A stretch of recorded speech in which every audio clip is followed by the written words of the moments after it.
In an explosive interview with Citizen TV, Deputy President Gachagua last night poured his heart out, listing instances of humiliation and frustration in the hands of the Kenya Kwanza administration, from being denied access to the state functions to being thrown out of a senior official's WhatsApp group. Gachagua bared it all, painting a hostile work environment underlined by what sounds like a total collapse of contact between himself and his boss, President William Ruto.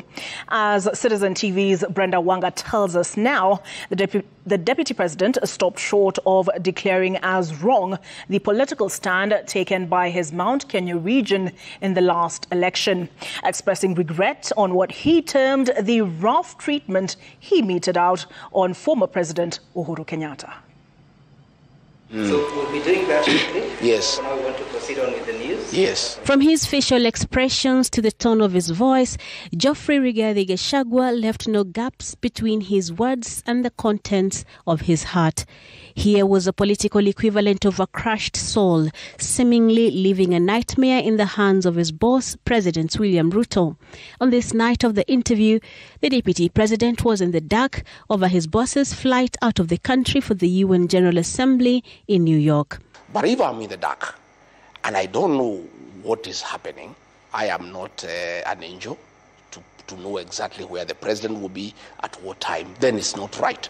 So if Kenyans don't see me in a presidential function, I want to tell them today it's because I am not aware of the function.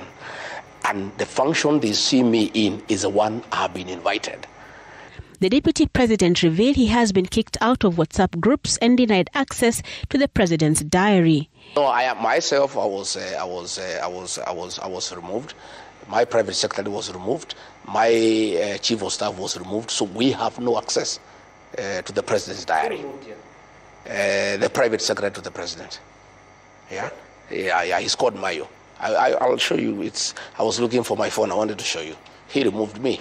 So once we are not there, then we don't know what's going on. So let no Kenyan, and let those people in State House who are trying to say that I don't attend meetings, let them return me in the page. And so began a litany of regrets, starting with the political decisions of the 2022 election and specifically his own handling of former President Uhuru Kenyatta, who in the election was fronting Raila Odinga for president. People feel very bad that we punished Uhuru Kenyatta. We demeaned him. We told him off. We embarrassed him for telling us that Raila Odinga is a good man. And we were very, very brutal with him. And we really hammered him. It has come to our knowledge that it was very unfair. Because his crime was to tell us that Raila Odinga is a good man. And we decided that Raila Odinga is a bad man, William Ruto is a good man.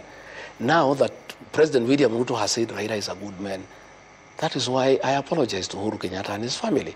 And I owed him an apology on behalf of the community. Because what he had told us is what the president has told us. We had no... A pensive Rigathi father appears to rue leading the Mount Kenya community into a gentleman's agreement with President William Ruto prior to the 2022 general election.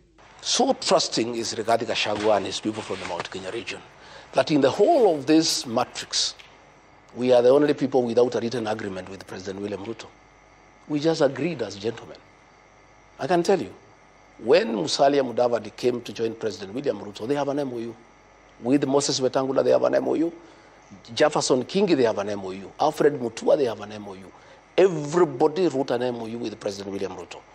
I and the people of the mountain, because we are very trusting people, we trusted President William Ruto, and we agreed to move in one party. We did not even form our own party to bargain with or to negotiate with him. We accepted him because we believed and trusted him. And we moved together on trust.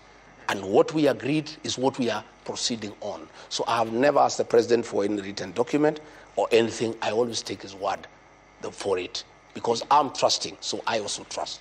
The fallout between the deputy president and the administration is taking its toll on not only just the person of Rigathi Gachagua, but extends to his immediate family as well. I never expected this to happen. You know, my family is devastated. You know, that this can be happening to their father. A man who went out of his way to start with President William Ruto and make sure he's elected president, and took the flag for it. Amidst the growing tension and the fallout within the presidency, the Deputy President Rigathi Gachagua appears set to keep his foot on the gas pedal. The Deputy President now says he will be going around the country to explain to the electorate, whom he says put him and the President into office, about the frustrations that he is now facing within that same government, setting the stage for what appears to be a shaky ride into the first term of the duo's presidency. Brenda Wanga, Citizen TV, Nairobi.